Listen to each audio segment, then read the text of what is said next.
nkiyandika nariyumviriye ndavuga ati reka nandike indirimbo umuntu wese azokwisangamwo, yaba umuto yaba ukuze yaba umupapa yaba umama. abisaba umutima wihangana.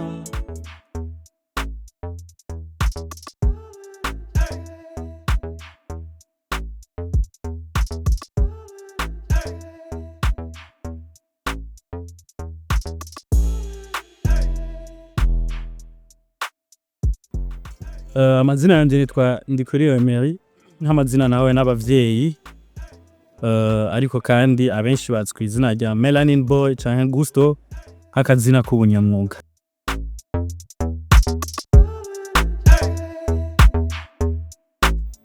Ego kubera ko ugerageje kuraba Gusto ni izina nakunda gukoresha cyane nkiri mu mugwi wa We Love Music, ariko Melanin Boy naryo nagiye kurikoresha cyane ntanguye gukora nka carrière solo. Nyibutse isezerano gatu message twandikirane. Indirimbo Isezerano is like one of my timeless songs maze kuririmba, indirimbo novuga z'ibihe byose kuko gerageje kuraba ukuntu yakunzwe n'abantu ukuntu bayakiriye. Ni indirimbo isigura ikintu kinini cyane kuri jewe kuva ntangura carrière solo, kuko novuga yuko ari indirimbo yarigira ugira gatatu nyuma ya Elena No Force in Love hakurikira Isezerano. So nk'umuntu nariko ndubaka carrière solo, ku ruhande rwanje ni indirimbo isiguye ibintu binini cyane kuri jewe.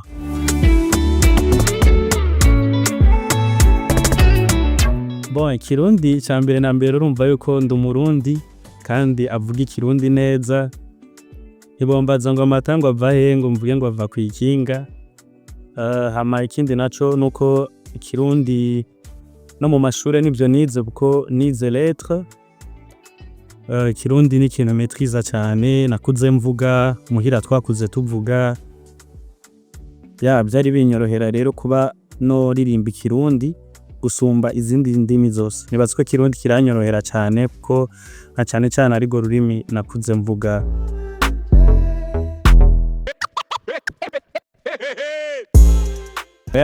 En fait, kuri jewe, donc c'est la chanson qui accompagne la musique. Nabanje kwandika indirimbo hama ndaja muri studio, indirimbo ibona kuboneka. Ariko nkiyandika nariyumviriye ndavuga ati reka nandike indirimbo umuntu wese azokwisangamwo, yaba umuto yaba ukuze yaba umupapa yaba umama. Indirimbo bazoshobora no kuvuza mu mamanza, mu mariage, kandi uko navyifundije niko vyagenze.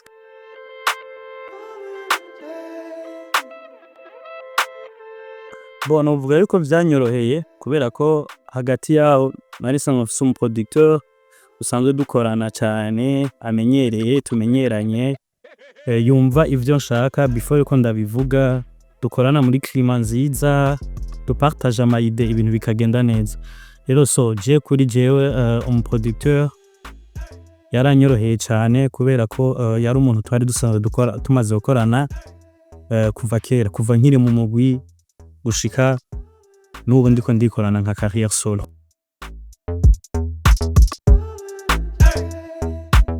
Ico namubonye ko kuva umunsi wa mbere dukorana before yuko ntangura no kwikorana jenyene ku ruhande rwanje carrière solo, n'umuproducteur novuga yuko afise impano idasanzwe kuko kuva dukorana nk'umugwi ari wo umuproducteur yashobora kudukorera indirimbo zitari nke batari bake bagiye baramenya kandi bakunze cyane. Hama ico namuvuga ko nuko ari umuproducteur mwiza kandi en plus ari no muririmbyi. Urumva izo atu azifise ari zibiri mugakorana, ntaba ari cyo kimwe na umuproducteur ushobora kugenda gukora ko ukaririmba akumva ko ari akantu katameze neza, mugabo kubera ko iyo notion yo kuririmba watayafise ugasanga nta kintu kinini cyane ashobora kugukosoramo. Ariko novuga comme un producteur en même temps chanteur biroroha cyane yari karakorana n'abandi baririmbyi kugira ngo ashobore kuronka ibikorwa vyiza.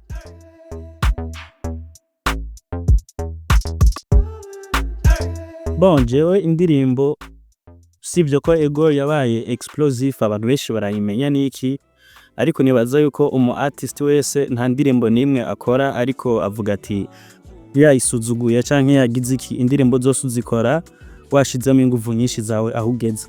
Hama abantu abaraha habo ko kumva yuko baririmvye indirimbo bakayikunda bakayisangamwo, ivyo kuyikunda no kuyakira neza biza kuza mu nyuma. Ariko wewe nk'umu artist uba wagerageje gukora ico ushoboye cyose kugira ngo ushobore gutanga igikorwa ciza. Rero ngarutse ku kibazo wamumbajije, ni indirimbo novuga nagiye muri studio kujya kw'izindi zose ndazikora, mugabo ndavuga ati fo yuko nkora indirimbo ifise aka originalite kayo, indirimbo ifise vibe ariko kandi ifise kirundi cumvikana kiryoshe kumviriza, yaba umwana ashobora kumvirizanya n'umuvyeyi wiwe akumva ko ari indirimbo imeze neza. Shemera cyane mu hinyanyuzi André SP kubera ko niwe yashoboye gukora amasanamu yayo. Nta challenge nini nyinshi cyane nahuyemwo, gusa challenge imwe nibuka set nahagaze ahantu hahora barabara kera, ariko ubonye hari amazi benshi bita kuri Safi Beach. Ahantu baguma bambwira umuproducteur aguma ambwira ngo gegwa hariya ngo hagarare hariya, kumbe ndiko nsubira inyuma ahantu hari ikintu c'ikinogo cy'amazi. So niyo insolite nibuka yuko nahaswe kuko narameze nk'ushaka kugwa, ndavuga oya gusa ntisigaguye, gusa navuze ati umugabo azira icyo akora.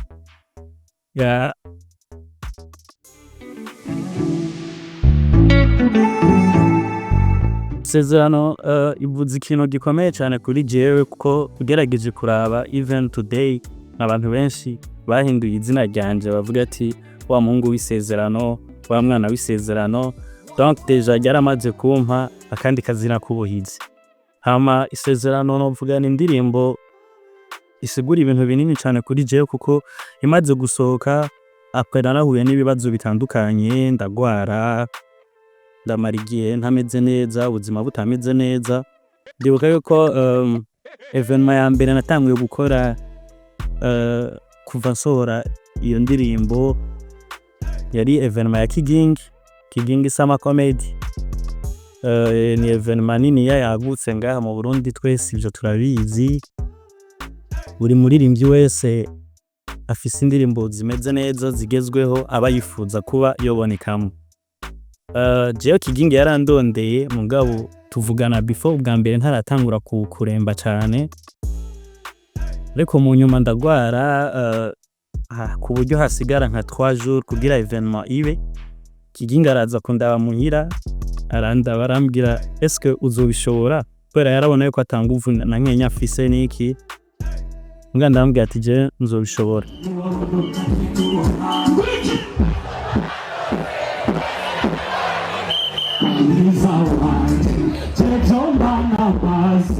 Me kwari kwihagarara ko parce que ari sinari meze neza, ko ndibuka yuko no kwa muganga barabuze ico ngwaye, mara nka 2 semaines ndi mu bitaro muri SOS. Ariko kuva umunsi wa mbere napima 45 degrés gushika nahe, hamwe n'umudokteur andaba akamubwira ati wewe from ntawe uri ikintu na kimwe mbona ugwaye, no gusanga Imana gusa. Kuba deja ugihema avec les 45 degrés kuva umunsi wa mbere n'ibintu bitabaho. Après naratashe muhira ndagerageza gufata imiti, ariko mu nyuma ndamera neza. Rero concert ya Kigingi novuga niyo concert ya mbere natanguye guperformingamwo indirimbo Isezerano. Ari nayo novuga yanyeretse urukundo, abantu bakunze iyo ndirimbo, ko n'abantu ibihumbi n'ibihumbi bashobora gusubiramo indirimbo yawe do A a Z utari kuraririmba ubona yuko babiryoherewe. So it was amazing. Yabaye umunsi wa mbere wanyeretse yuko indirimbo Isezerano bayikunze. Nibuka yuko kuva ico gihe yabaye indirimbo ya intro yanje kuri stage nuno munsi.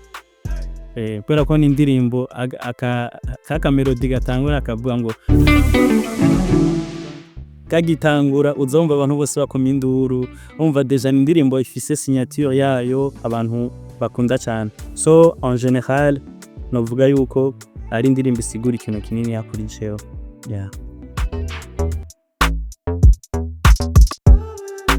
Premièrement novuga sinari ndavyiteze, ariko kandi nk'umuntu wese akora ikintu yifuza ko ikintu kigenda neza gitera imbere nivyo nari nifuza, kandi ivyo nifuje nibaza yuko co nari nifuza ko aruko indirimbo yakigwa neza, kandi vyarabaye. Ku kijanye naho n'ama views yo bigezeko, nivyo gushimira abakunzi banje, nivyo gushimira abakunzi b'umuziki w'u Burundi, kuko no munsi biratandukanye niyo myaka yahera. Kera ndibuka yuko umuntu akwije 100,000 views yaca akora affiche bro, yaca akora cover abantu bose bakabimenya ko yakwije ayo ma views. Ariko no munsi ugerageje kuraba according iterambere ry'umuziki wacu aho ugeze, no munsi n'umuntu arakwiza 1 million de views ntitubimenye. Kubera iki? Twaramaze kubimenyera ibintu tubayemwo, ahubwo no munsi dushaka ko tubona hari abantu ko barakwiza ama billion de views teka. Rero nibaza yuko kuri jewe ni iteka kuri jewe, kuko nkuko nubwo wumva ari bisanzwe ntabwo bishika ko bose, si bose bamaze kubibona. Rero navuga yuko kuri jewe nibutse yuko atakintu na kimwe nakoze kugira ngo ishobore kugira kuri ama views ari kwibw'inguvu z'abakunzi banje, kubw'inguvu z'abayikunze. Nibaza yuko ari ibintu biryoshe cyane. Cyo novuga nuko nta challenge nini cyane nahuye nazo, usibye ko gusa indirimbo yasohotse muri ca gihe twari dufise ikibanza c'umuyaga nkuba, aho wasanga aho ushaka gusohorera igikorwa atariho gisohoreye, donc karindira gahunda z'ibihe z'umwanya z'ukuntu situation yuko biragenda. Ariko je ku ruhande rwanje personally nta challenge nyinshi nahuye nazo. En tout cas indirimbo yazananye n'imigisha kandi nayikoze meze neza.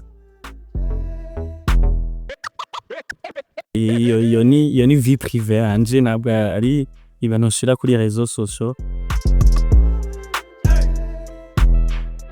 Bon, indirimbo nakoze, indirimbo amajambo ava ku mutima wanje premièrement, ariko kandi iyo ugerageza gukora indirimbo nk'umu artist niho kwiraba we wenyene, kubera ko we wenyene ubuzima bwawe niho ushobora kubusangiza abantu imiliyoni n'imiliyoni ngo bose bisangemo, kubera ko usanga wowe par exemple ufise page ntoya muri chapitre nyinshi cyane z'ubuzima bw'abandi bantu.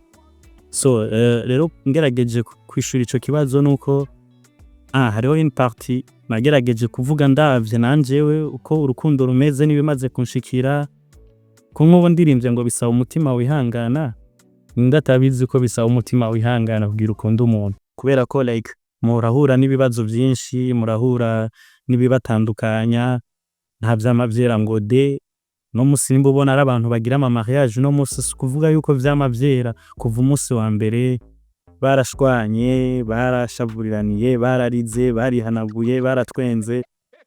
Nibaza yuko ni ibintu umuntu agerageza kuririmba, ariko biba biri mu kibano, biba biri mu bantu twese twisangamwo, yaba umuto yaba ukuze. Ego bon, ijya choreography narifise abagenzi banje dukunda gusohoka, rero turakunda kugira ka dance kuva kera. Rero nsanga iva no mu ndirimbo ama reaction menshi ndiko ndagira nejya choreography. Ego bon, ico novuga nta kintu ca mbere kiryoshe, aba artist bose bagenzanje barabizi, nta kintu ca mbere kiryoshe no kuririmba indirimbo abantu bazi. Rero iyo hageze ko umuntu aririmba live aba ari kugira ngo yerekane ya ndirimbo abantu bakunda, kujya kuntu bayumvise muri studio baba bakeneye kuyumva live mwene yari karayiririmba. Jewe kenshi naho mba ndi muri concert bijya baba guhamagara ugasanga nta materiel ya live hari, ugasanga ubaye obligé kurimba playback. Ndi umuntu nama ntangura kuririmba cyane live, karirimbisha abantu, haririmba n'ijwi ryanje atavyuma birimwo kugira ngo bumve wa muntu bakunda exactement ijwi giwe uko naririmba. Rero nibaza yuko live ni ikintu kiryoshe cyane kurusha iyo uri kuririmba indirimbo abantu bakunda. Rero isezerano n'indirimbo ndirimba jewe ubwanje, ni indirimbo abantu baririmba mu makaraoke, basanzwe bakora amakaraoke kubera ko bazi ko abantu benshi bayikunda. Ni indirimbo si tu veux ndiko ndaririmba live mba numva ndyohewe cyane. Yeah. Bon, ikintu icambere novuga kibura premièrement abantu bahamagara abantu mu ma concert kugira ngo bashobore gukora ama evenement, si bose baba bari capable yo kuba bozana ivyo vyuma kugira ngo umuririmbyi ashobore kuba yokora live. Ariko ikindi naco intambamyi ikunda kuhaba nuko usanga akenshi n'abagerageje gukora iyo live, kubera ko live biragoye kwikora uri umu artist ari evenement watumiwemwo n'abandi bantu, kubera ko bisaba umwanya ukwiye, bisaba kwitegura guhagije, kaca usanga iyo evenement muhuriyemwo n'abandi ba artist 4 5 6 avec le temps, ugasanga ntivyoroshe, cyangwa ugasanga bivanana na contrat mufitaniye n'abo bantu baza kugira ngo mukorane ayo ma evenement, ugasanga bo bavuga bati tuguhaye 10 minutes, tuguhaye 15 minutes kugira ngo ushobore kunezereza abakunzi wawe. Byo navyo urumva usanga avec le temps usanga bidashobora gukunda kuririmba live. Ariko hari ama evenement amwe ahahora bangaha ugasanga abenshi bakwefera yuko uririmba live.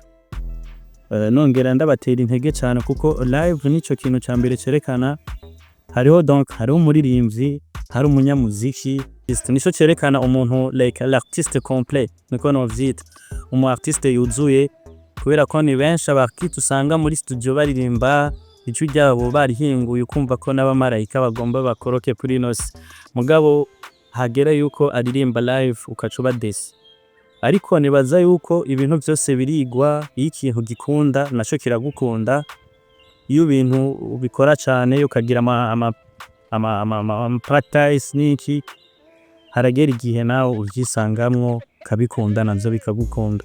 Ariko en general live no muziki mwiza kuko gerageje kuraba no ku isoko international no munsi ikintu cyambere ama concert bafuma bagira mini live, mugabo ategeza kuvuga gitari, ategeza kuvuga battery, ategeza kuvuga wa muziki w'umwimerere. Rero uri artist ufise icitegererezo gishika kure cyane, ufise ahantu ushaka gushika kure cyane, nibaza yuko like ntutegereza kwirimita mu kintu cyose kijanye n'umuziki, tegereza kubikora kugira ngo ushike kure abandi bashitse kumbura na harengi. Bon, feedback ya mbere maze kuronka yandyoheye cyane. James mama wanje akijijwe kandi ngiye muri kahise gatoya kuririmba kuri jewe ntivyari vyoroshe, kubera kurumva gutangura kuririmba umuziki ufise famille uruhande runiniya rw'abantu bakijijwe, kaca usanga nimbara ako karato niho kazeye, nimba ari ako kantu wambara niho kazeye, no kuvuga utegereza gukora ibyo bashaka.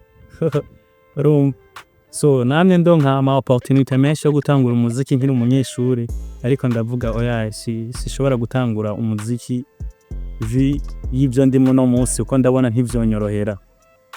Il faut d'abord mbanze mpeze basi secondaire, mashuri yisumbuye, then shobore gutangura kwilansa muri uwo muziki. Rero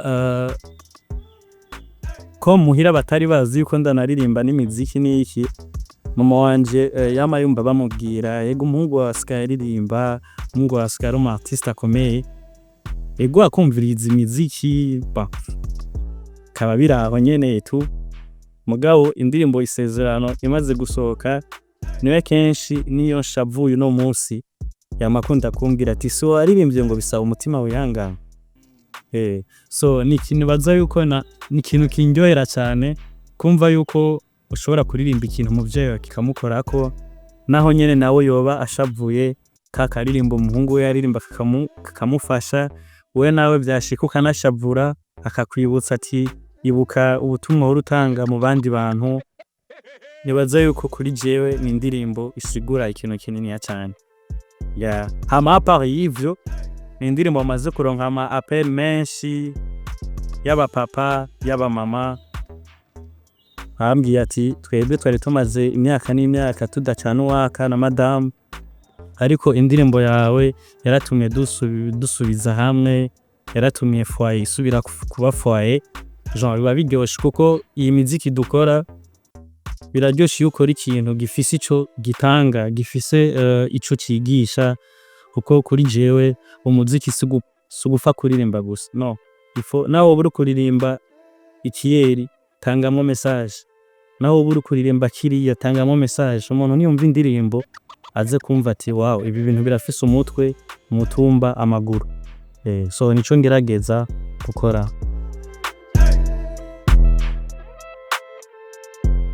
Bon, aho biraza kungora gato, ariko ahantu novuga yuko ninjiza amafaranga menshi kuko yoyo aza kenshi ni kuma platform, kubera ko ku kwezi ntegerezwa kwinjiza amafaranga. Ariko ivy'ama concert urazi aba ari ibintu biri periodique, so gusanga muri Decembre, muri Mai haba hariho ibihe ama concert aza nk'umuririmbyi wakoze neza ukaronka ama evenement menshi atandukanye. Mugabo urumva ko ni ibintu biba biri periodique, ni ibintu biza gake. Jewe mparuye ngerageje kwanaliza neza, ego concert ndazironkamo amahera menshi cyane si tu veux, asumba ayo nora ndonka ku ma platform ku kwezi. Mugabo kubera ko ari amahera yoyo aza buri gihe, aza misi yose, aza buri kwezi, niyo mahera novuga yuko angirira akamaro cyane mu buzima bwanje bwa misi yose, kuko niyo atuma nja muri studio harinze kurindira ya concert, niyo atuma nshobora gusurvivinga n'ubundi buzima ku ruhande harindiriye yuko bampamagara muri concert. Nkaba nziti naririmbye indirimbo nkayiposta, nkayishira ku ma platform yanje, amahera ategerezwa kwinjira kili play kineje naho batomamagara. Bon, muri kino gihe jewe management fise ni partnership n'abantu dukorana n'abagenzi banje, kwa umuntu avuga ati bro ico ushoboye, je ico ushoboye ni iki, ico ushoboye kugufasha muri kiriya ni iki. Novuga ni nkunda partnership usumba management iyo twese twakuze twumva, kuko bamwe muri twebwe dufise kahise atari keza muri zo management, nico gituma twahisemwe kwikorana. Bon, apa kwikorana ngo genre kuba umu egoiste kudashaka gupartager n'abandi, no, gukora uvuga uti jewe nta muntu numwe nzoja nivya ibi bintu vyanje nivyanyankira, nta muntu numwe nzoja guta kwinkubire, ntawe nzoja kuvuga ngo ntiwaginkoreye iki, ntiwagize iki. C'est à toi yo kugira ama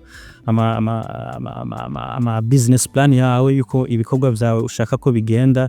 Ariko ndafise abandi bantu, sindi jenyene, ndafise abandi bantu banje bari hafi yanje bashigikira ibikorwa vyanje. Bon, cyambere na mbere nshimira umuntu yanyiruje indege ku bwa mbere, kubera ko rya mbere je nurira ikinga cyane, ariko ubu ndashima Imana nanje narayirungurutse iyo ndege, nubwo nabonye ata bintu vyatari, kubera ko je nkunda cyane umunyenga w'imodoka gusumba uw'indege. Nongere shimira Big Farious kuko niwo mu artist wa mbere, kuko biboneka gake mu artist mugenzawe ariwe ashobora kugufata ukuboko akagushikana ku yindi ntambwe. Ndahari hose ndakimushimbira ico kintu, kuko yanyugururiye navuga imiryango, ko n'ubu hesama meruka kuyurira, donc vyaciye biba akamenyero. Hama ivyuko hari ama evenement ayandi ndiko ndategura umugabane wa Buraya, ariko ivyo ni ibintu umuntu ashikiriza bimaze kugenda neza, kuko urazi yuko ama visa si twebwe tuyisinda. Ego Melanin Boy, ni hehe wifuza gushika muri karriere yawe y'umuziki? Melanin Boy, je ahantu wifuza gushika saho mbonesha amaso yanje, ahubwo naho umutima wanje uzohagararira. No kuvuga umunsi umutima wanje wahagaze niho nzoba nshitse ku ndoto, niho indoto zanje zoba ziheze zo gukora umuziki. Merci.